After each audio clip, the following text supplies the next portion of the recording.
गुरु दक्षिणा की पौराणिक कहानी।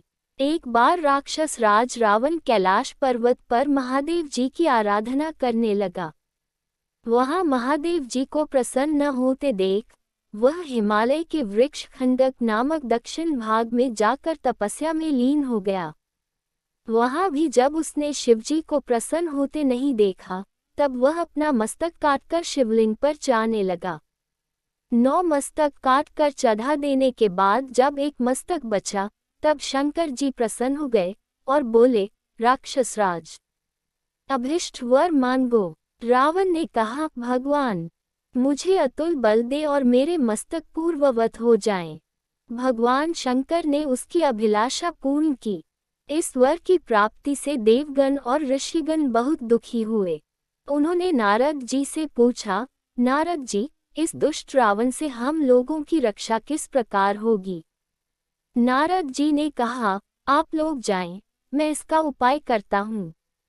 ये कहकर नारद जी जिस मार्ग से रावण जा रहा था, उसी मार्ग पर वीणा बजाते हुए उपस्थित हो गए और बोले, राक्षस राज, तुम धन्य हो, तुम्हें देखकर मुझे असीम प्रसन्नता हो रही है। तुम कहाँ से आ रहे हो और बहुत प्रसन्न दिख रहे हो? रावण ने कहा, देवर्षि, मैंने आराधना करके शिव जी को प्रसन्न किया है। ये कहकर रावण ने सारा वृतांत देवर्षि नारद के सामने प्रस्तुत कर दिया। ये सुनकर नारद जी ने कहा, राक्षस राज, शिव तो उन्मत्त हैं, तुम मेरे प्रिय शिष्य हो इसलिए कह रहा हूँ, तुम उस पर विश्वास मत करो और लौटकर उसके दिए हुए वरदान को प्रमाणित करने के लिए कैलाश पर्वत को उठाओ। यदि तुम उसे उठा लेते हो तो तुम्हारा अब तक का प्रयास सफल माना जाएगा।